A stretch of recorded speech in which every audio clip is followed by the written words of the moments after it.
Hi everyone, काफी बच्चों के डाउट आ रहे हैं कि सर डेट शीट जब से आ गई है और सीयूईटी में कुछ ऐसे डाउट्स है कि सर ये नॉर्मलाइजेशन क्या होता है।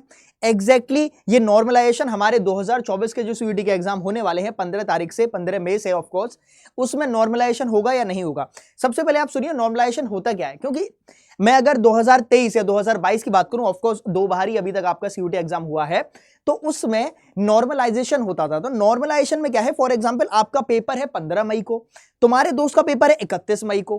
पहले तो तुम्हारे दोस्त को 15 दिन एक्स्ट्रा मिले पढ़ने को, और हुआ क्या कि तुम्हारे दोस्त का जो पेपर आया वो हल्का सा इजी आ गया, तुम्हारा पेपर टिपिकल आया, तुम्हारे दोस्त का पेपर इजी आ गया। तो ये जो मेरे पास डिफरेंस क्रिएट हो जाता है, इसको एनटीए नॉर्मलाइजेशन के फॉर्मेट में चेंज करती है और परसेंटेज या फिर मार्क्स ना आके इसको परसेंटाइल में कन्वर्ट किया जाता है, ताकि कोई भी ऐसे मतलब पार्शियलिटी ना हो कि भैया 15 वाले को तो कम टाइम मिला, 30 वाले को कम ज्यादा टाइम मिला। तो ये पार्शियलिटी हटाने के लिए नॉर्मलाइजेशन रखा गया था। लेकिन सुनिएगा, अच्छी खबर यह है कि अब जो मेरे साथी जो अब 2024 में सीयूटी का एग्जाम देने वाले हैं, उनके लिए नॉर्मलाइजेशन खत्म कर दिया गया है। खत्म हो गया नॉर्मलाइजेशन, टेंशन ही खत्म हो गई। क्यों?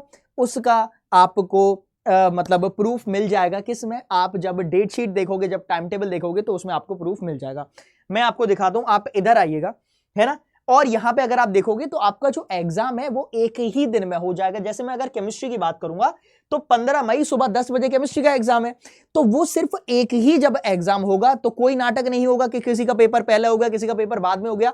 तो ये नॉर्मलाइजेशन वाली कहानी सिर्फ और सिर्फ तब होती है जब मेरे पास पेपर मोर देन 1 डे में चलेगा। जैसे जेई मेंस होता है, वहां पे नॉर्मलाइजेशन रहता है, परसेंटाइल निकलती है। लेकिन अब सीयूटी में नॉर्मलाइजेशन नहीं है, आपका पेपर एक ही दिन में होगा, तो जिसका अच्छा गया उसकी रैंक बढ़िया आएगी, जिसका कम गया उसकी रैंक बेकार आएगी। That's it. तो नॉर्मलाइजेशन अब तुम्हें जानने की भी जरूरत नहीं है होता क्या है एग्जैक्टली, तुम्हें कोई फर्क नहीं पड़ता, है ना। तुम्हें अच्छा ठीक है मास्टर, एक ही दिन में पेपर हो जाएगा, बस जो नंबर आएगा वो आ जाएगा सबका। सबको एक ही लाइन में खड़ा कर दिया गया है कि भैया 10 बजे सब बैठेंगे, 11 बजे सबका एग्जाम खत्म हो जाएगा। तो यही है, सारे एग्जाम सिर्फ और सिर्फ एक ही बार होने वाले हैं। Physics, chemistry, maths, GT, English, या आप दूसरे डोमेन्स के हो, है ना, तो सारे एग्जाम आपके एक ही दिन में खत्म हो जाएंगे। एक ही दिन ऐसे एक ही बार में खत्म हो जाएंगे।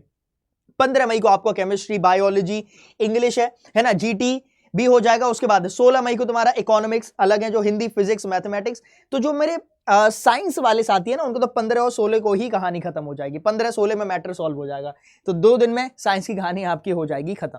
बस यही मुझे आपको इंफॉर्मेशन देनी थी। और अगर आप अभी भी सिचुएशन में फंसे हुए कि मास्टर समझ नहीं आ रहा क्या करना है क्या नहीं करना है, तो दोस्त नाउ इज द टाइम। मैंने आपको पहले ही बता दिया था कि 24 अप्रैल से अपना प्रैक्टिस बैच स्टार्ट हो रहा है, जिसमें हम लोग कॉन्सेप्ट थ्रू क्वेश्चंस वो करेंगे, और यही सबसे बेस्ट चलता है इस टाइम पे। आपको अब रिवर्स साइकोलॉजी, रिवर्स इंजीनियरिंग से चलना पड़ेगा। इसका क्या मतलब है कि आप क्वेश्चन करिए, अगर क्वेश्चन सॉल्व नहीं हो रहा है तब आप जाके उसकी कॉन्सेप्ट, उसकी थ्योरी को कुरे दिए। ऐसा नहीं कि भैया पूरी साल तो तुम थ्योरी पढ़े ही हो, हम लोगों ने भी पूरी साल थ्योरी पढ़ाई है।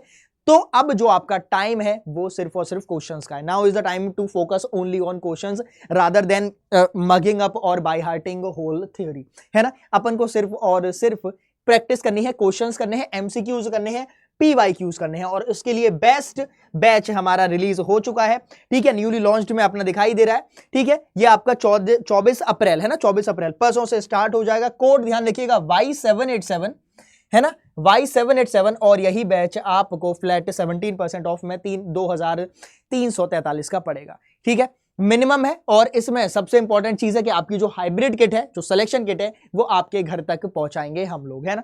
तो सोने पे सुहागा, इससे ज्यादा आपको कुछ नहीं चाहिए। और जो हमारा फ्लैगशिप बैच है जुनून, उसकी रिकॉर्डेड वीडियोस भी आपको इसी में मिलेंगे। कोड ध्यान रखिएगा Y787, मैंने आपको कोड बता दिया है। नॉर्मलाइजेशन खत्म हो गया है, फालतू की टेंशन नहीं लेनी है। पढ़ाई करते रहिए, बने रहिए साइंस अड्डा पे। सभी को all the best, thank you so much.